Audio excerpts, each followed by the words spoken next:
Hello everyone, welcome back to my channel. Today I'm going to discuss about the same topic which I was discussed earlier. So the topic was time and work. So you can see that the first question is A can do a certain job in 12 days. B is 60% more efficient than A. How many days does B alone take to do the same job? মানে কি ক'লে A যদি এটা কাম complete কৰে 12 দিনত আৰু ইয়াত দিয়া আছে যে B is 60% more efficient than A. B হয় 60% more efficient than A মানে 8 কৈ. So how many days does B alone take to do the same job? মানে সেই একেটা কাম কমপ্লিট কৰিবলৈ B কিমান দিন অকলে লাগিব? So মোৰ মতে আজি দুটা ইয়াৰ আমি কুৱেশ্যন কৰিম টাইম এণ্ড ৱৰ্কৰ। তাৰপাছত মই এটা বেলেগ ষ্টাৰ্ট দিম, মানে বেলেগ এটা টপিকৰ ওপৰত ভিডিঅ' বনাম। চ' ভালদৰে চাওক, আৰু যদি কিবা এতিয়ালৈকে মই যিকেইটা পাৰ্ট বনালোঁ যদিহে নাই বুজে তেন্তে মোক কমেণ্টত ক'ব আৰু মোক একচুৱেলি এটা ফিডবেক দিব যে বুজি পাইছে নাই। কাৰণ ধৰক ময়ো এতিয়াতো ফাৰ্ষ্ট ষ্টাৰ্ট দিছোঁহে বনাবলৈ, চ' ইমানকৈ ময়ো গম নাপাওঁ কেনেকৈ কিখিনিৰ পৰা ষ্টাৰ্ট দিব লাগে বা কেনেকৈ কি হয়। চ' যিসকলে মোৰ ভিডিঅ' চাইছে অলপ ফিডবেক দিব, আৰু তেতিয়া মই অলপ ভাল পাম নিজৰ ভিডিঅ' বনাবলৈ বা তেনেকৈ আপোনালোকক বুজাবলৈ বা মই জনাখিনি এনেকৈ ক'বলৈ মন যাব। চ' আৰম্ভ কৰিছোঁ ফাৰ্ষ্ট ভিডিঅ'টো আজি। ইয়াত দিয়া আছে যে A can do a certain job in 12 days. So' first আমি উলিয়াব লাগিব আমাৰ ৰেচিঅ'টো। কাৰ যে ratio' between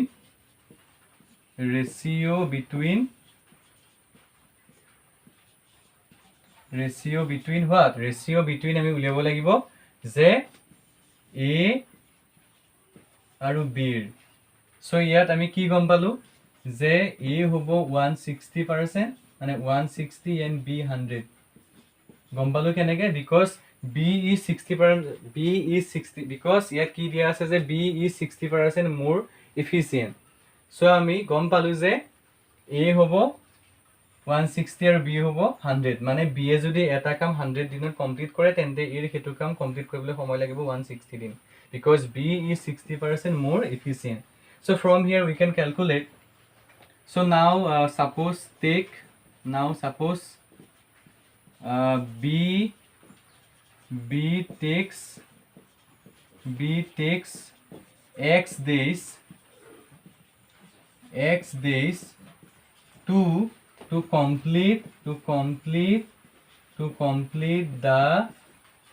the work.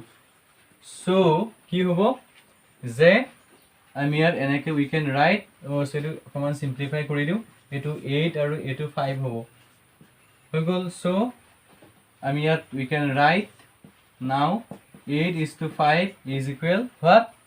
12:x, because A can do a certain job in 12 days. So here we can write 12. So from here we can calculate 8/5 and 12/x. So 8x and 60. So from here just calculate what will be the x, what will be the value of x? 60/8.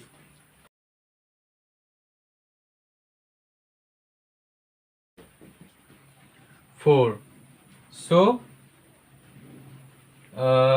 you can write 7 4/8, or we can write 7 1/2.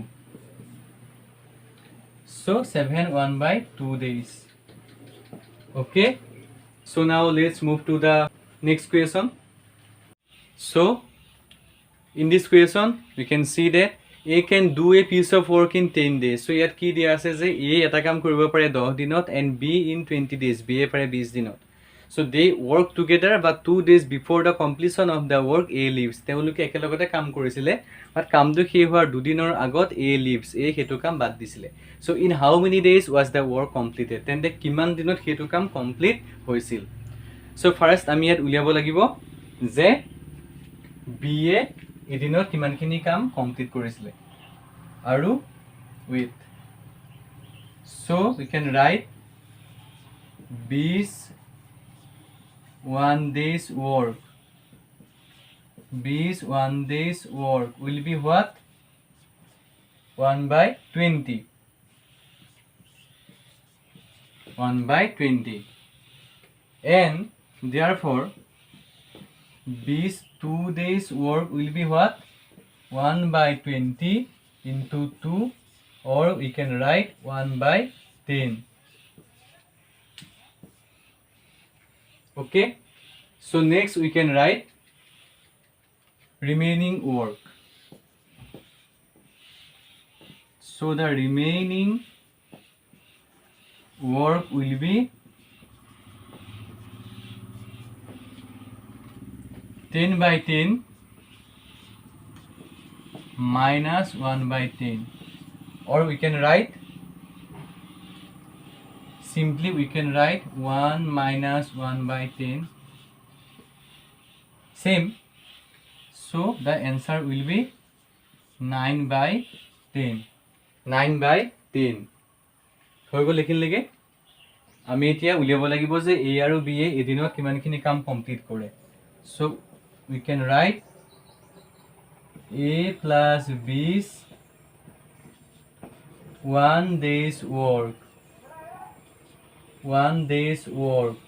So it will be 1 by 10, 1 by 10 plus 1 by 20. So here we can write 3 by 20. So it will be the work done when they work together, A plus B. হৈ গ'ল। So এতিয়া আমি উলিয়াব লাগিব যে যদিহে 3 by 20 A আৰু B এদিনত কিমানখিনি কাম কমপ্লিট কৰিব পাৰে, তেন্তে ইয়াৰ ৰিমেইনিং ৱৰ্ক কিমান আছিলে? 9 by 10. So ইমানখিনি কাম A আৰু B এ একেলগতে কিমান দিনত ইমানখিনি কাম কমপ্লিট কৰিছিলে। So আমি এতিয়া এইটো উলিয়াব লাগিব। So next আমি এতিয়া লিখিব পাৰো যে এই remaining ৱৰ্কখিনি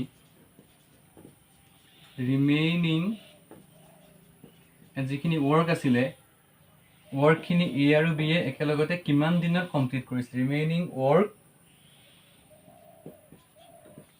is done by A and B. কি হ'ব যে ৰিমেইনিং ৱৰ্কখিনি A আৰু B এ কিমান দিনত কমপ্লিট কৰিছিলে। So 9 by 10 into what? 20 by 3. 20 by 3 we can write. So 9 by 10 into 20 by 3. So it will be 6. It will be 6 days. So next আমাক ইয়াত কি সুধিছে যে in how many days was the work completed. So মানে 6 দিনত ইমানখিনি কাম কৰি A আৰু B একেলগতে কমপ্লিট হৈ গ'ল, তেন্তে কিমানখিনি কাম ইয়াত আৰু বাকি আছিলে যে 2 দিনৰ আগতে ইয়াত যেহেতু A দিছিলে, so A leaves হৈ গ'ল before 2 days. So এতিয়া হ'ব যে the work completed, therefore we can write the work is completed.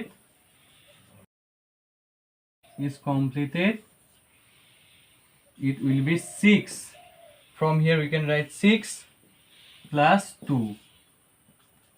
So 8 days. It will be the answer. মুঠতে 8 দিন লাগিছিলে কামটো কমপ্লিট কৰিবলৈ।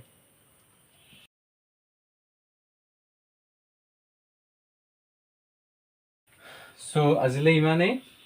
যদি ভাল পালে মোৰ এই ভিডিঅ'টো তেন্তে সাবস্ক্ৰাইব কৰিব মোৰ চেনেলটো, আৰু মোক লাইক কৰিব, আৰু যিমান পাৰে শ্বেয়াৰ কৰিব।